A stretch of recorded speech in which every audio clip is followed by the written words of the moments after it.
Trump की नीतियों से परेशान होकर अब पश्चिमी देशों ने भी चीन का दामन थामने का विचार बना लिया है। तो क्या यूरोप का भरोसा कम हो गया है? इधर चीन की राजनीति और सेना के भीतर आपसी कलह देखने को मिल रही है। चीनी राष्ट्रपति ने अपने सबसे भरोसेमंद सहयोगियों में से एक के खिलाफ जांच बैठा दी है। अब ऐसा क्या है कि चीन पश्चिमी देशों के लिए मददगार साबित होगा या फिर ये इनके लिए भी आसमान से गिरे और खजूर में अटके वाली कहावत होगी? आज समझेंगे इसे। वहीं दूसरी तरफ ममता बनर्जी के गढ़ में चुनाव की तैयारी तेज है, लेकिन ममता का खुद का राजनीतिक भविष्य खतरे में लग रहा है। अब ऐसा क्यों कहा जा रहा है? क्या है भाजपा का मास्टर प्लान जिससे बंगाल में हो सकता है कोई बड़ा खेला? जानेंगे आज इसे भी। और इसके अलावा बात करते हैं अमित शाह के मिशन असम की। चुनाव आते ही नेताओं को विकास की बातें याद आने लगती हैं। अब जहां हेमंता के राज्य को मोदी मंत्र के साथ साथ भर भर कर सौगातें दी जा रही हैं, तो असम पर बीजेपी तीसरी बार सरकार बनाने की फिराक में क्या नया करने जा रही है, एक नजर इस पर भी आज के शो में।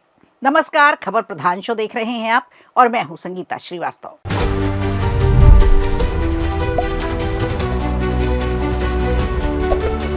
तो चलिए शुरुआत करते हैं सबसे बड़े ग्लोबल शिफ्ट की। इंटरनेशनल व्यापार संधि में देखिए बड़ी तेजी से बदलाव देखे जा रहे हैं। अब सवाल यह है कि क्या अमेरिकी राष्ट्रपति डोनाल्ड ट्रंप की टैरिफ पॉलिसी से परेशान होकर अब लोग चीन की तरफ पहुंच रहे हैं? दरअसल ब्रिटेन के प्रधानमंत्री कीर स्टारमर 3 दिन पहले चीन के दौरे पर पहुंचे थे, लेकिन ये कोई अकेला दौरा नहीं है। सिर्फ 2 महीनों में फ्रांस, कनाडा, फिनलैंड और आयरलैंड के नेता भी बीजिंग पहुंच चुके हैं। सवाल ये है कि अचानक पश्चिमी देशों को चीन की याद क्यों आ रही है? इसके पीछे सबसे बड़ी वजह मानी जा रही है डोनाल्ड ट्रंप की आक्रामक नीतियां, उनका टैरिफ। यूनिवर्सिटी ऑफ सिडनी के एक्सपर्ट हैं डॉक्टर स्टुअर्ट लॉरेल का, जिनका कहना है कि ट्रंप की टैरिफ धमकियों से ग्लोबल बैलेंस में बहुत बड़े बदलाव हुए हैं। ट्रंप ने नाटो पर सवाल उठाए, ग्रीनलैंड पर कब्जे जैसी बात की और अपने पुराने सहयोगियों को बार बार इग्नोर किया, नजरअंदाज किया।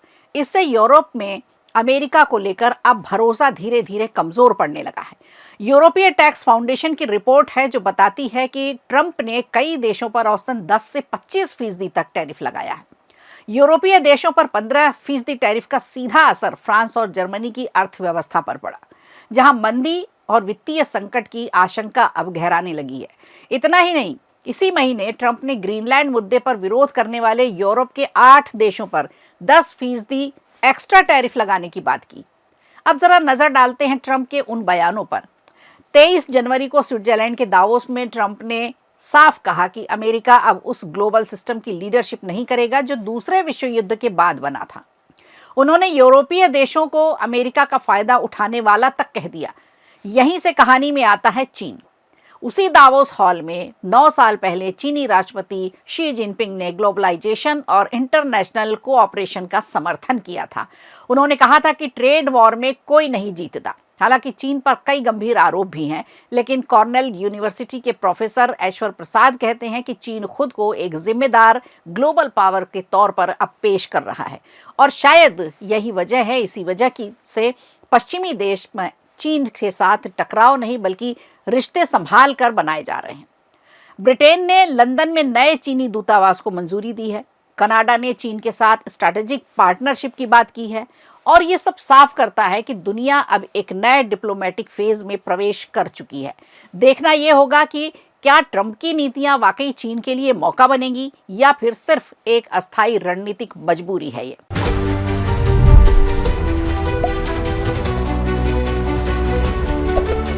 और चलिए अब बात करते हैं पश्चिम बंगाल की राजनीति की, जहां आने वाले 3 महीने में सत्ता की दिशा और दशा बदल जाएगी। पिछले करीब 1.5 दशक से मुख्यमंत्री ममता बनर्जी सत्ता में हैं, लेकिन इस बार उन्हें कड़ी चुनौती देने के लिए भारतीय जनता पार्टी ने पूरी ताकत झोंक दी है।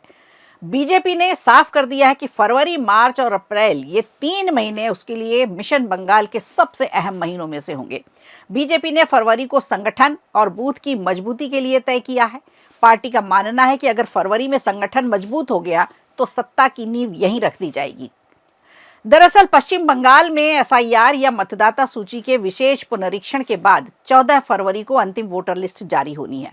इसके बाद बीजेपी बूथ स्तर तक मतदाता सूचियों की समीक्षा करेगी। चुनाव आयोग के नए मानकों के अनुसार एक बूथ पर अधिकतम 1200 वोटर्स होंगे, जिससे राज्यों में बूथों की संख्या 81,000 से बढ़कर करीब 1 लाख तक पहुंच सकती है। बीजेपी इस नए ढांचे के हिसाब से अब अपना संगठन खड़ा कर रही है, उसी की तैयारी कर रही है।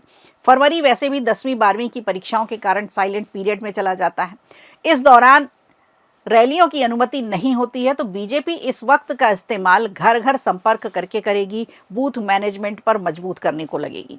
मार्च की बात करें अगर, तो मार्च में तस्वीर थोड़ी बदलेगी। साइलेंट पीरियड खत्म होगा, एग्जाम खत्म होंगे और बीजेपी पूरे राज्य में परिवर्तन यात्राएं निकालेगी। इन यात्राओं को अमित शाह, राजनाथ सिंह, योगी आदित्यनाथ जैसे बड़े नेता हरी झंडी दिखाएंगे। सभी यात्राओं का समापन कोलकाता की एक विशाल रैली में जाकर होगा, जिसे प्रधानमंत्री नरेंद्र मोदी भी संबोधित करेंगे। बीजेपी ने हिंदुत्व, महिला सुरक्षा, घुसपैठ और भ्रष्टाचार को मुख्य चुनावी मुद्दा बनाया है बंगाल में। पार्टी ममता बनर्जी पर व्यक्तिगत हमला नहीं करेगी, बल्कि उनकी सरकार के कामकाज को इस बार निशाने पर लेगी, क्योंकि पिछले बार व्यक्तिगत हमला हुआ था जिसका बंगाल की जनता पर उल्टा ही असर पड़ा। अब सवाल ये है कि क्या बीजेपी की ये रणनीति ममता बनर्जी के किले में सेंध लगा पाएगी? जवाब मिलेगा आने वाले 3 महीनों में। तब तक हम इंतजार करते हैं।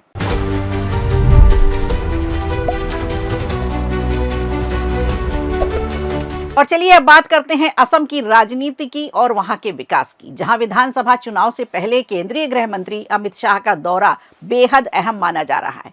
शुक्रवार को अमित शाह ने असम के डिब्रूगढ़ में 1715 करोड़ की विकास परियोजनाओं का लोकार्पण किया, शिलान्यास किया।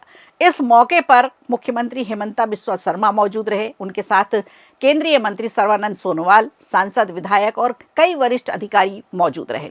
अमित शाह ने डिब्रूगढ़ को असम के दूसरे प्रशासनिक केंद्र के रूप में विकसित करने की दिशा में 284 करोड़ रुपए की लागत से बनने वाले दूसरे विधानसभा परिसर और विधायक हॉस्टल की आधारशिला रखी।